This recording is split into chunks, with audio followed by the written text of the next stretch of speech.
안녕하세요. 당신의 전성기 오늘의 안방마님 이익선 씨의 휴가로 오늘 내일 진행을 맡은 아나운서 김성은입니다. 없는 사람이 살기는 겨울보다 여름이 낫다고 하지만 교도소의 우리들은 없이 살기는 더합니다만 차라리 겨울을 택합니다. 왜냐하면 여름 징역의 10가지, 20가지 장점을 일시에 무색해 해버리는 결정적인 사실. 여름 징역은 자기의 바로 옆 사람을 증오하게 한다는 사실 때문입니다. 고 신영복 선생님의 감옥으로부터의 사색에 그리 생각나게 하는 폭염입니다. 이 폭염이 고역인 분들도 있는데요. 집을 쪼개서 만든 쪽방촌 사람들에게 가장 큰 고역이 바로 이 폭염입니다. 그래도 외부 벽면에 접한 쪽방에는 창문 신용을 한 것이 있지만 이 창문이 없는 쪽방은 실내 온도가 36도, 7도까지 올라간다고 합니다.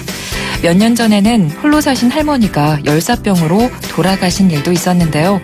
폭염으로 전국이 몸살을 앓고 있는 요즘 주위를 돌아보는 휴가, 함께 나누는 휴가를 고민해보는 것도 필요할 것 같습니다. 8월 1일 월요일 당신의 전성기 오늘 시작합니다.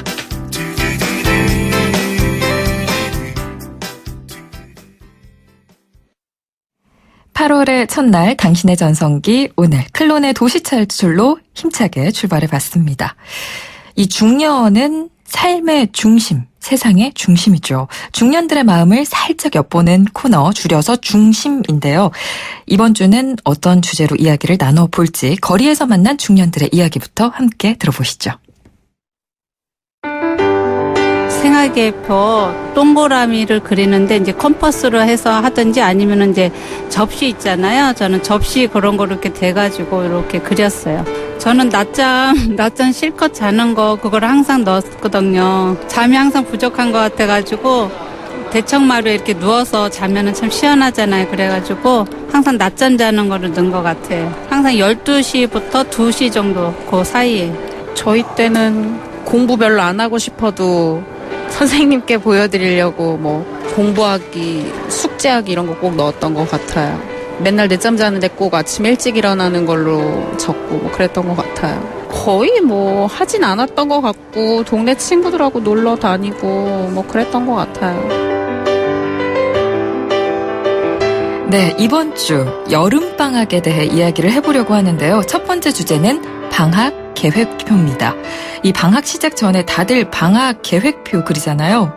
컴퍼스로 동그랗게 그려놓고는 또는 접시를 이용해서 그려놓고는 몇 시부터 몇 시까지는 공부하고 책도 읽고 운동도 하고 포부도 크지만 하지만 방학이 지나고 나면 지켜지는 건 거의 없었던 것 같습니다.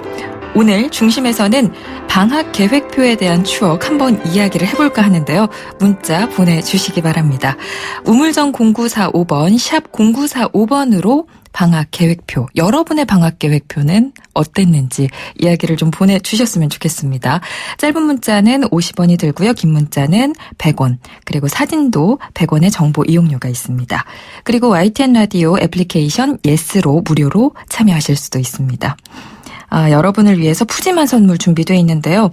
과거 여러분의 방학 계획표에 어떤 게 있었는지 문자 보내주신 분들께 유러피언 스타일의 감성 플라워 압구정 이니스 플라워에서 10만 원 상당의 꽃바구니 보내드릴 거고요. 탈모 전문 쇼핑몰 아이다모에서 마이너스 2도 두피 토닉, 그리고 도심 속 꿈의 놀이터 일산 원마운트에서 워터파크 이용권 2매도 보내드립니다. 해바라기의 여름방학 듣고 올게요. 크리네어 테크. 크리네어 테크 집중기 주물 작업, 연마 작업, 페인트 작업 분진가스 냄새 연기 작업 장분진. 이 세상에 못 없애는 분진이 어딨어. 크리네어 테크 집중기가 다 잡아줍니다. 예! 크리네어 테크. 크리네어 테크 집중기. 해바라기의 여름방학 듣고 광고 듣고 돌아왔습니다. 오늘 중심에서는 이 여름방학 계획표에 대해서 여러분의 문자 받고 있는데요. 4471번님께서는 그런데 누구세요? 누구신지 모르겠지만 반갑습니다. 이익선 씨 휴가 가셨군요. 문자 주시면서 학창시절 제 계획표에는 보란듯이 탐구 생활 또는 곤충 채집이 있었습니다. 그런데 있기만 했어요. 친구들이랑 놀기 바쁜데 계획표대로 어떻게 지킵니까? 문자 주셨어요. 맞습니다. 지금 휴가 가셨어요. 그래서 월요일, 화요일 제가 이 시간 여러분과 함께 할 거고요. 저는 아나운서 김성은 아나운서입니다. 그리고 곤충 채집을 항상 붙여두셨군요. 저는 낮잠 자는 이 시간을 공식적으로 딱 계획표에 넣어두었던 것 같은데 7253번님께서는 방학 3일 전부터 부모님께 계획표를 검사 맞고 벽에 붙여놓지만 일주일만 지나면 흐지부지 되고요. 매일 개구리 잡고 저수지에서 수영하고 물고기 잡고 산에 가서 뛰어놀다 보면 정말 하루해가 너무 짧아서 지키질 못했어요. 이렇게 문자 주셨어요. 그때 놀았던 게 인생에서 가장 재밌었던 것 같습니다. 함께 보내주셨네요. 일주일이나 지키셨으면 많이 지키신 거 아닌가 생각이 듭니다. 계속해서 여러분 계획표에는 어떤 내용 있었는지 우물정 0945번으로 보내주시면 저희가 추첨을 통해서 선물 드릴 거고요. 당신의 전성기 오늘 잠시 후에는 매주 월요일의 인기 코너죠. 당신의 주치 이어집니다. 잠시만요.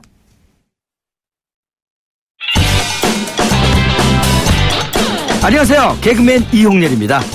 간혹 제가 오래도록 진행자로서 사랑받을 수 있었던 비결이 뭘까 하는 생각을 해보게 됩니다. 어떤 분은 항상 열심히 들어주고 공감하면서 다른 사람들을 돋보이게 만들려고 노력했기 때문이었다고 칭찬을 해주십니다. 이런 라디오를 만났습니다.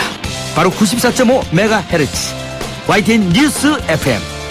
당신을 돋보이게 할 라디오, 당신을 생각하는 라디오 94.5 YTN 뉴스 FM입니다.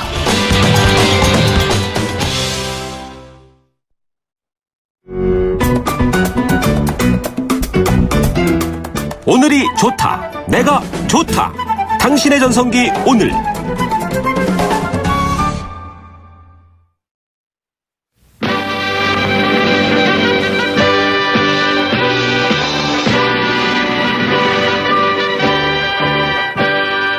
백세 시대를 맞아 여러분의 건강을 책임집니다. 1:1 건강 맞춤 상담. 당신의 주치.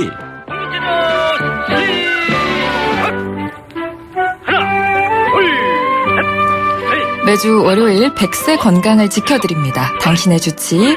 오늘 두 번째 모시는 분이에요. 저는 첫 번째로 뵙지만 그동안 청취자분들께서는 이분을 좀 빨리 모셔달라고 여러와 같은 요청이 있었다는 소문을 제가 들었고요. 바로 이대 목동병원 비뇨기과 윤하나 교수님 나와주셨습니다. 안녕하세요. 네, 안녕하세요. 네. 반갑습니다. 제가 방송을 통해서는 들었는데 주제가 지난번에는 남성 비뇨기였어요. 그렇죠. 네. 그런데 지난번에 마지막 인사해 주실 때 사실 방광 문제는 여성이 더 많다 이야기를 해주시기도 네. 했고 또 교수님은 비뇨기과에서도 여성 질환 전문이라고 말씀을 해주셨었죠. 네. 네. 이 보통 많이들 생각하시는 게 이제 비뇨기과는 남자들만 가는 과라고 생각을 하시는데, 그러니까 비뇨기과가 다루는 부분이 소변이 만들어져서 요관을 타고 내려와서 방광에 고여서 나올 때까지의 그 모든 장기를 다루기 때문에 네. 사실은 소변을 보는 모든 사람들이 비뇨기과 질환을 가질 수가 있어요. 그러니까 그렇게 따지면은 남자 여자 상관없이 남녀노소 상관없이 다 문제가 생길 수 있는 그런 이제 부분이죠. 그래서 네. 특히 이제 여성들은 방광이 남성에 비해서 요도가 짧고 남성은 요도의 길이가 전체적으로 실제로 밖으로 나와 있는 요도가 아니라 우리 방광에서부터 소변이 나오는 요도 입구까지의 길이가 보통 한 14에서 18cm 정도 되거든요. 네. 그게 꽤 길죠. 네. 그런데 여성은 4cm밖에 안 돼요. 그 자체의 요도도 굉장히 짧군요. 요도 자체도 짧고 남성에 비해서 남성은 중간에 전립선도 있고 요도 관략근도 굉장히 두툼하고 또 여러 가지 그 통로를 통해서 나가게 되지만 여성은 방광에서 요도 나가는 그 4cm의 그 길이 동안에 있는 거는 이 방광을 받쳐주는 근육밖에 없어요. 아주 네. 약한 근육밖에 없어서 그 근육이 또 방광이랑 요도의 위치가 질하고 자궁하고 바로 가까이 붙어 있다 보니까 아기를 낳는다든지 아니면은 골반 수술을 했다든지 예. 자궁 수술을 했다든지 하시면은 이제 방광에 영향을 받게 되는 경우들이 굉장히 많죠. 그래서 출산 과정을 거치고 그 이후에 네. 이런 비뇨기에 문제가 생기는 여성분들이 많으신 거군요. 그렇죠. 그리고 또 이제 출산뿐만이 아니라 뭐 이제 폐경, 여성분들이 어쩔 수 없이 겪게 되는 이 갱년기 증상이나 폐경 이런 것들이 또 방광이랑 요도의 건강에 상당히 아주 밀접한 영향을 미칩니다. 그래서 네. 여성하고 방광 문제는 정말 뗄래야 뗄 수 없는, 그러니까 어떤 질환이든지 간에 방광에 관련된 질환은 여성이 거의 확률이, 생길 확률이 살면서 한 40% 이상이에요. 그러니까 거의 주변에 있는 사람 절반이 그런 네. 나하고 같은 문제를 갖고 있다고 생각하시면 돼요. 주변에서도 정말 어렵지 않게 들을 수 있을 것 같은데 중년 여성을 괴롭히는 이 비뇨기과 관련 질환들 어떤 것들이 있을까요? 가장 흔한 거는 이제 기침하거나 뛰거나 재채기할 때 나도 모르게 소변이 새는. 우리가 보통 소변은 내가 보고 싶을 때 봐야 되고 네. 보통 걸어다니거나 뭐 힘주거나 할 때 새지 않아야죠. 그쵸. 그래야지 운동도 할 수 있고 뭐 일상생활이 일상생활을 가능하죠. 얼마든지 네. 할 수가 있는데 그걸 나도 모르게 이렇게 소변이 나와버리니까 그걸 보통 우리가 이제 실금이라고 하는데 그런 것들이 있는 것을 요실금이라고 해요. 그래서 그 요실금을 보갑성 요실금이라고 하고 보갑성 요실금 말고도 방광이 소변을 잘 참지 못해서 그러니까 그 방광이 굉장히 예민해지는 거죠. 말하자면은 제가 쉽게 설명을 할 때 방광에 센서가 고장이 났다고 얘기를 하는데 네. 소변이 많이 차지 않았는데도 굉장히 찬 것처럼 느껴지는 거예요. 그래서 화장실을 막 빨리 가지 않으면 쌀 것 같다든지 실제로 가는 동안에 벌써 찔끔 나온다든지 네. 그런 것을 우리가 절박성 요실금이라고 합니다. 그래서 가장 흔하게 중년 여성들이 많이 경험하는 게 보갑성 요실금, 절박성 요실금, 그리고 정말 심각한 거는 이 두 가지가 다 같이 섞여 있는 복합성 요실금, 혼합성 요실금이라고도 하고 네. 그래서 이런 요실금들이 있으면 또 우리가 보통 오줌 소태라고 하는 소변이 자주 마렵고 급하고 뭐 시원하지도 않고 잔뇨감도 있고 때에 따라서는 정말로 세균 감염이 돼서 소변에 피가 나오기도 하고 소변 볼 때 아픈 그런 이제 오줌 소태 증상들이 자주 생기게 되죠. 네. 말씀을 들어보니까 조그만 증상이 나왔을 때 좀 증상을 알아채고 관리를 하면 좋을 것 같다는 생각이 드는데 사실 저는 결혼을 하지 않아서 잘 몰랐는데 이번에 이 주제를 보고 저희 어머니한테도 여쭤보고 하니까 주변에 꽤 많으시다고 하시더라고요. 그리고 또 뭐 광고에서도 이제 외출 걱정 없어 뭐라면서 제품 네. 광고들도 많아졌고 또 거기에다가 뭐 드라마에서도 일상적으로 많이 그려져요 요즘에는. 네, 그게 우리가 요실금이라는 게 굉장히 어떻게 보면은 되게 창피한 증상이기는 한데, 네. 그러니까 개인의 위생하고도 관련된 거고 우리가 이 소변, 배변 이런 것들은 남들에게 얘기하기가 참 맞아요. 그렇잖아요. 네. 근데 그러니까 그냥 치질하고 똑같이 생각하시면 될 것 같아요. 사실 나는 아무 잘못이 없는데 내 몸이 그냥 너무 일을 많이 해서 어디가 고장이 난 거죠. 근데 그 고장 난 것이 하필이면은 방광과 요도인 거고 그게 이제 나이가 들수록 많이 썼으니까 그만큼 네. 내가 일을 많이 했기 때문에 이제 고장이 나는 거고. 그게 물론 이제 젊은 나이에 생기는 분들도 있지만 주변에 그러니까 우리가 조사를 해봤더니 정상적인 이제 생활을 하시는 건강한 성인 여성이 네. 살면서 한 번 이상 이런 요실금 증상을 겪을 확률이 거의 48% 이상이에요. 그러니까 절반 이상이고 예. 이게 나이가 드실수록 40대, 50대, 60대에 갈수록 이런 요실금이나 이런 방광 증상을 경험하는 분들이 훨씬 더 많아지세요. 네. 근데 요즘에 특히 더 그게 더 중요해지는 이유는 우리나라가 이렇게 세계에서도 굉장히 좀 그 유례 없이 고령화 속도가 맞습니다. 빠르잖아요. 그러니까 젊은 사람들보다 나이가 드신 분들의 인구가 점점 더 많아지고 우리가 평균 수명이 점점 더 늘어나는데 건강하게 살아야 되는데 그러니까 건강 백세를 누려야 되는데 골골 백세를 하면 안 되죠. 그럼요. 그러니까 그런 것들 때문에도 본인의 이런 이 방광 문제는 사실 빨리 알아채서 빨리 치료를 시작을 하면 정말 네. 깔끔하게 잘 지낼 수 있는 굉장히 쉬운 부분이기도 한데 오랫동안 막 창피하니까 막 숨겨놓고 참고 지내시다가 나중에 치료가 더 힘들어지는.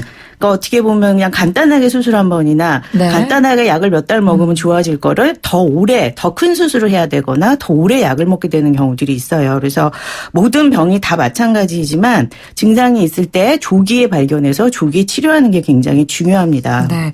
이 교수님 지금 말씀 들으시면서 나도 어디에 이렇게 시원하게 얘기를 못했는데 좀 궁금한 게 많다. 아니면 빈도는 잦지는 않았지만 이것 혹시 요실금 증상일까 궁금해하신 분들이 많이 계실 것 같은데, 자, 요실금이나 방광, 이 여성 질환에 대해서 지금 이야기 나눠보고 있는데 궁금한 것들이 방송 들으면서 있으면 우물정 0945번 샵 0945번으로 보내주시기 바랍니다. 지금 교수님과 저희가 바로 이야기를 나눠보도록 하겠습니다. 요실금, 그러면 원인을 좀 짚어봐야 할 것 같은데요. 나이가 들면 여기저기 아까도 말씀해 주셨다시피 좀 고장이 나는 것처럼 원인을 세월이라고 이해를 해야 할까요? 어떻게 좀 보는 게 좋을까요? 일단 가장 큰 원인은 사실 나이가 들면서 생기는 몸의 근육의 노화, 근육 신경하고 근육의 노화의 한 과정이라고 보실 수 있는데요.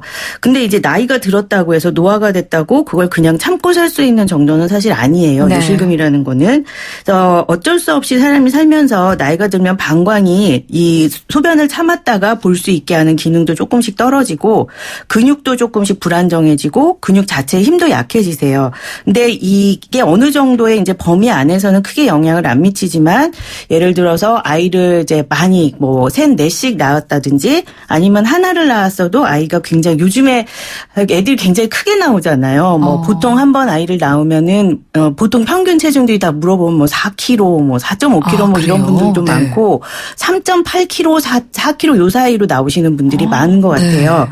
근데 옛날 어른들 말씀이 하나도 틀린 게 아닌 게, 아이는 작게 나와서 크게 키워야 되는 게 애가 클수록 자연분만을 하면서 이 산도로, 그러니까 질로 나올 때 이 주변의 근육들이 더 많이 늘어나야 되니까 네. 일시적으로 신경이, 그러니까 피가 잘 안 통하게 돼서 우리가 이것을 허열 손상이라고 하는데, 피가 잘 통하지 않아서 손상을 일시적으로 받고, 근육은 이제 과도하게 많이 찢어지게 되니까 그게 찢어졌다가 다시 아물면서 정상적인 상태로 회복이 돼야 되는데 그러질 못하고 약간 이제 덜 회복되는, 힘이 예전만큼 회복이 안 되는 그런 상태가 되죠. 그렇게 되면은 이제 요실금이 생길 수가 있어요. 네. 또 폐경도 아까 말씀드린 것처럼 방광하고 요도의 근육의 탄력하고 혈액순환에 굉장히 중요한 영향을 주는 것이 여성 호르몬인데, 여성 호르몬이 떨어지면은 또 그 안정성도 떨어지고 근육의 힘도 떨어지게 되고 네. 여러 가지 이유로 생길 수가 있는데, 보통 가장 흔하게 생기는 이 여성들의 가장 흔한 복압성 요실금은, 그러니까 기침하거나 힘주거나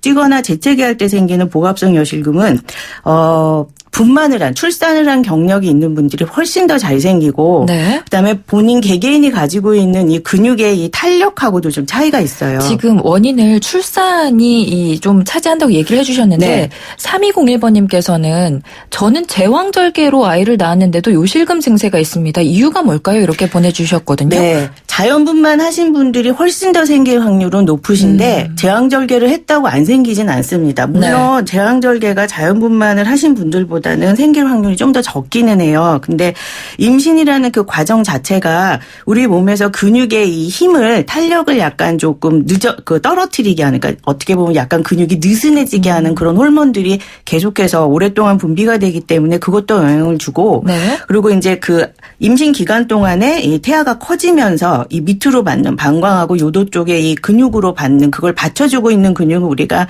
골반저근이라고 하는데, 말하자면은 우리 집의 마룻바닥과 같은 근육이에요. 네. 근데 마룻바닥이 계속해서 너무나 많은 힘을 오랫동안 받게 되니까 힘이 좀, 근육의 힘이 조금 떨어지게 되는, 그러니까 그 힘이 떨어지게 되는 과정을 설명하자면 굉장히 복잡하고, 네네. 쉽게 이해를 하시려면은 그렇게 생각하시면 될 것 같아요. 그래서 임신을 한 사람과 안 한 사람은 확실히 많이 차이가 나고요.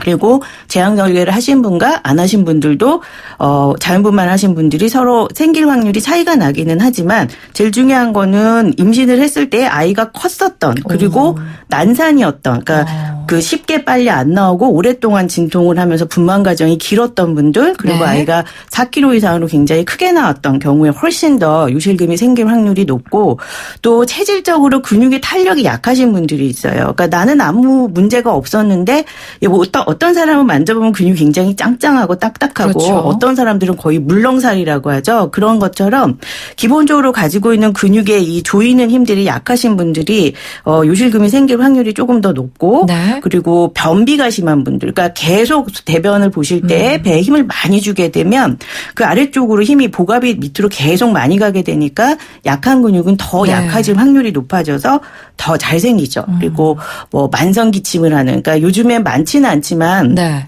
담배 많이 피시는 분들이 영향이 있나요? 영향이 있어요. 계속해서 기침을 많이 하게 되니까 네. 더 잘생기게 되고 있는 분들이 증상을 더 빨리 느끼게 되죠. 알겠습니다. 그 아까 자연분만 그리고 제왕절개 이 부분은 좀 확률로 이해를 하면 조금 더 나을 것 같고요. 3124번님께서도 문자를 주셨는데 저는 45세 남성입니다. 남자분께서 문자를 주셨어요. 오늘은 이 여성 관련 상담 시간인 것 같은데 죄송하고요. 아닙니다. 날씨가 춥거나 에어컨 바람에도 방광 쪽이 찌릿함을 느낍니다. 심할 때는 방금 말씀하셨던 절박성 요실금 증세도 좀 느꼈던 것 같은데요. 이럴 경우에는 방광 전립선 중에서 어느 쪽에 이상이 있는 건가요? 이렇게 문자를 주셨어요. 요 이제 사연 좀 얘기를 나눠볼게요. 이분의 증상이 일종의 이제 우리가 방광이 소변이 찼을 때 어느 정도 이상 차면은 많이 찼다는 신호를 대뇌로 보내게 되는데 네. 그게 많이 차지도 않았는데 미리 그 신호가 전달이 되는 병이 있어요. 그래서 아까 제가 방광에 센서가 고장이 났다고 말씀을 드렸던 병인데 네. 그걸 우리가 과민성 방광이라고 해요. 또 과민성 방광이라는 거는 소변이 많이 차지 않았는데도 소변이 찬 것처럼 느껴지기 때문에 급하게 화장실을 가야 되는 증상이 대부분이고 그리고 또 자주 그리고 가야겠네요. 자주 가야 되고 그리고 또 한 가지 느끼는 증상이 방광이 계속 뻐근하거나 아래가 뿌듯하고 묵직한, 뭐라 표현할 수 없는 그런 불쾌한 느낌이 생기는 경우들도 있으세요. 네. 근데 이게 이제 소변만 먼저 자주 마려운 증상이 더 심해지시면 남자고 여자고 이런 증상이 생기실 수 있기 때문에 과민성 방광을 먼저 의심을 하고, 만약에 그냥 자주 마려운 게 아니라 예를 들어서 통증이 느껴진다든지 아니면 그런 찌릿한 느낌 때문에 화장실을 먼저 가지 않으면 견디기가 힘들다든지 네. 하는 경우에는 방광통증후군이라고 해서 이게 일종의 방광과 그 주변에 있는 근육과 신경이 통증이 생기는, 알지 못하는 원인으로 생기는 만성적인 신경염으로 인해서 생기는 방광의 신경통 같은 거예요. 그래서 이런 게 의외로 되게 많습니다. 근데 특히 남자분들 같은 경우에는 사실 전립선과 방광을 따로 떼놓고 설명을 할 수가 없는 게, 보통 40 중반 이후부터 전립선 비대가 시작이 되고 그러면서 전립선 비대 때문에 2차적으로 방광이 예민해지는 분들도 계세요. 네. 그래서 이게 전립선의 문제인지 방광의 문제인지는 사실 이제 전문가가 봐야 되는 문제이고, 본인이 불편을 느끼는 증상이 있다면 그거는 그냥 참지 마시고 네. 꼭 제 진단을 받아보셔야 되고요. 예. 말씀하신 것처럼 에어컨 막 틀어놓고, 요즘에 이제 날씨 더우니까 많이 틀죠. 근데 네. 특히 방광이 안 좋으신 분들은 에어컨 틀어져 있는 이 시원한 그 추운 곳이나 아니면 날씨가 추울 때, 네. 그럴 때 이 아랫배가 더 뻐근하고 그렇군요. 불편한 증상을 더 많이 느끼세요. 알겠습니다. 5788번님, 우리도 소녀였을 때가 있었는데 인생의 무게가 이렇게 나타나네요. 이렇게 문자를 주시기도 했습니다. 3124번님까지 이 고민도 이야기를 나눠봤고요. 노래 한 곡 듣고 오겠습니다. 노래 듣고 와서 이야기 이어갈게요. 이문세의 소녀 듣고 올게요. 네, 이문세의 소녀 듣고 왔고요. 오늘은 이대 목동병원 비뇨기과 윤하나 교수님과 여성 비뇨기 질환 상담을 이야기를 나눠보고 있습니다. 지금 문자들이 속속 도착하고 있습니다. 우물정 0945번으로 보내주고 계신데요. 조금 비슷한 질문이 아닐까 생각이 들어서 제가 같이 좀 묶어서 드려볼게요. 먼저 1208번님께서는 쌍둥이를 임신해서 제왕절개로 출산을 했는데 요실금 증상이 있습니다. 방송을 듣다 보니까 쌍둥이 임신도 관계가 있을 것 같은데 약을 먹으면 좋아질까요? 이 문자를 주셨고, 또 9311번님께서는 첫 번째 아이는 제왕절개로 낳았지만 둘째 아이는 욕심을 부려서 자연분만으로 낳았습니다. 이때 아이가 좀 컸는데요. 아이를 낳은 뒤에 너무 깜짝 놀란 게 웃을 때 저도 모르게 실수를 하고 또 신호등을 몇 걸음 앞에 두고는 파란불로 바뀌어도 절대 뛰지를 못하겠어요. 언제 어디서 실수할까봐 너무 걱정이 됩니다. 이렇게 문자를 주셨는데 이 나이도 굉장히 두 분 다 젊으신 것 같아요. 분만이 잘못된 건지 고민이 된다고 문자 주셨는데 잘못된 걸까요? 아니, 분만하고는 사실 크게 상관이 없으시고요. 네. 그러니까 이제 아이를 여러 번 출산을 하셨다는 것도 영향을 주는 한 가지 요인일 수도 있고, 쌍둥이도 사실은 이제 굉장히 그 근육이 약해지게 하는데 많은 영향을 줄 수는 있어요. 제왕절개인데도요. 제왕절개, 쌍둥이는 이제 대부분 제왕절개를 하죠. 네. 그런데 그러니까 쌍둥이라는 것 자체보다는 아이가 클수록 밑에 받쳐주고 있는 근육이 받는 그렇겠군요. 힘이 더 많아지기 때문에 네. 근육으로 가는 이제 혈액순환이 더뎌지게 되고, 또 출산하는 과정 중에서 어쩔 수 없이 자연분만 같은 경우에는 어쩔 수 없이 근육 손상하고 신경 손상이 생기기 때문에 그 이후에 이제 요도관략근을 조여주는 그 힘이 빠지게 돼서 요실금이 생기시는 건데, 네. 어떻든 간에 일단 증상이 있을 때는 특히 이런 요실금이 이제 기침하거나 재채기 하거나 뭐 종종 걸음 칠 때 아니면 계단 빨리 뛰어내려오거나 신호등 이렇게 불 바뀌려고 할 때 빨리 뛰어갈 때 나도 모르게 찔끔찔끔 소변이 새신다면 네. 그거는 확실히 요실금이 있으신 거고, 증상이 있는 요실금은 이런 경우에는 수술을 하셔야지 교정이 됩니다. 그러니까 약으로 완벽하게 이런 보갑성 요실금을 교정할 수는 없고, 네. 보갑성 요실금은 그러니까 관략근에 이 조여주는 힘을 다시 조여줄 수 있도록 약으로 올릴 수가 없기 때문에, 말하자면은 마루가 꺼졌는데 마루 꺼졌다가 위에다가 그냥 도배다시 한다고 네. 그게 올라오진 않죠. 그러니까 보수를 해줘야 돼요. 그래서 보갑성 요실금은 교정하는 수술이 가장 효과가 좋고, 교정 수술로 가장 오랫동안 좋은 효과가 유지가 됩니다. 그래서 이 네. 질문 주신 두 분은 그 치료를 받으시는 게, 수술을 받으시는 게 가장 좋은 방법일 것 같고요. 어떤 경우든지 내가 보갑성 요실금 증상이 있다고 하면 사실 가장 좋은 치료는 수술로 교정을 하는 거고, 네. 수술을 하지 못할 상황이거나 수술하고 싶지 않을 때에는 이제 이 관략근을 힘을 키워주는 이제 네. 그 골반적응 운동이라고 하는 특별한 운동이 있는데, 보통 네. 우리가 케겔 운동이라고 많이 알고 있죠. 그래서 그 케겔 운동을 꾸준하게 해주시면 조금 더 도움이 되기는 합니다. 네. 뭐 약물 치료도 같이 병행이 되는 건가요? 보갑성 요실금은 사실 약물 치료는 별로 권하지는 않고요. 네. 그러니까 정말 힘들 때, 그러니까 조금이라도 이 일상생활에서 새는 에피소드를 줄이기 위해서 일시적으로 약을 써서 좀 증상을 덜하게 해줄 수는 있지만, 이것은 그러니까 100% 좋아지게 하는 효과를 줄 수는 그렇군요. 없어요. 그래서 네. 약물 치료는 그냥 약간의 뭐라 그럴까요? 다음 치료를 조금 연기할 때 임시 방편으로 쓰는 치료라고 생각하시면 될 것 같아요. 네, 7774번님께서는 어머니께서 지금 84살이신데요. 방광 때문에 8개월째 고생을 하고 계십니다. 뭐 초음파 내시경으로 이게 치료가 좀 가능할까요? 문자를 주셨어요.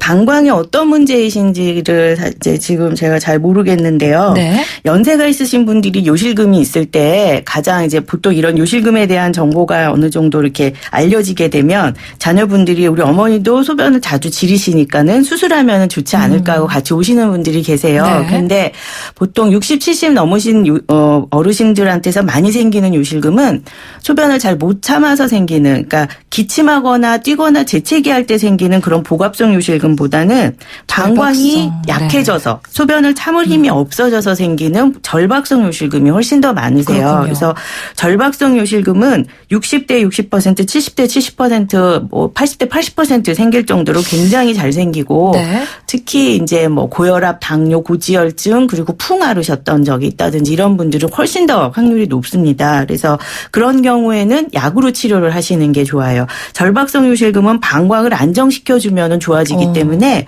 방광을 안정시켜주는 약물 치료법이 있거든요. 네. 그래서 그런 치료를 받으시면 더 좋으실 것 같고요. 내시경을 아까 물어보셨는데, 아마도 그거는 이제 우리가 방광에서 통증을 심하게 느끼는 경우에 방광 안이 헐면서 굳어지는 간질성 방광염이라고 하는 병이 있는데, 네. 그런 분들도 요실금이 생기시거든요. 그거는 방광이 소변을 참을 만한 용적이 안 되기 때문에 그냥 넘치니까는 새시는 거예요. 방광이 작아진 건가요? 네, 방광이 작아지는 거죠.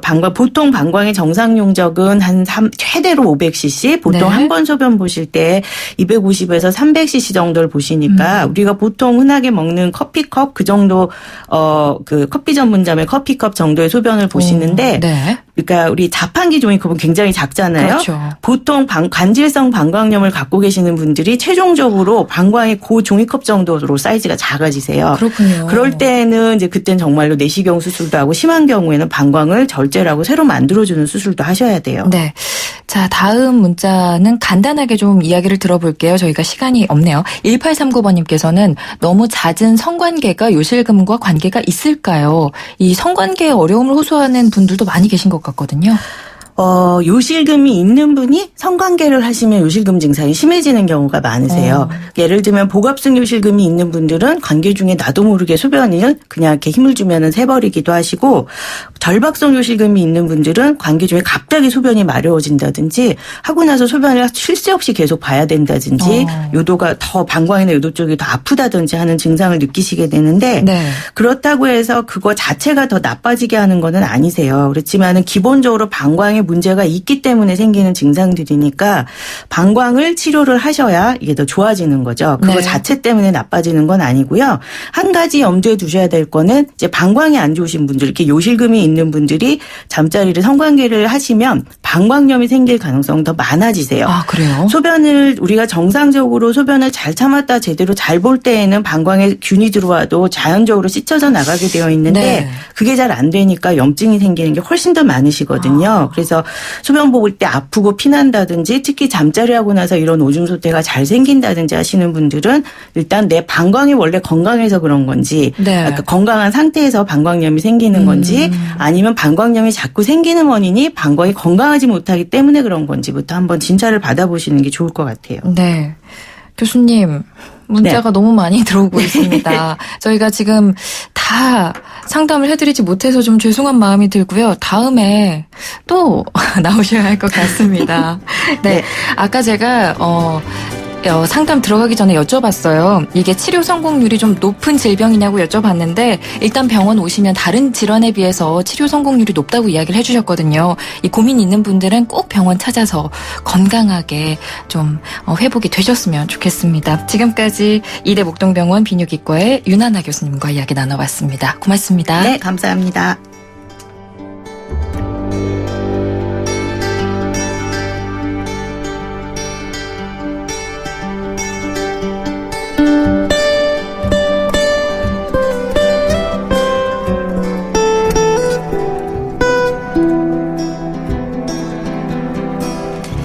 네, 오늘의 중심 방학 계획표에 대해서 여러분의 문자 받아봤는데요.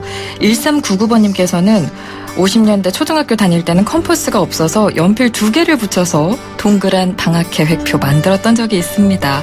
방학 숙제에는 곤충, 식물 채집, 그리고 퇴비 한 판 만들어 오는 게 있었는데요.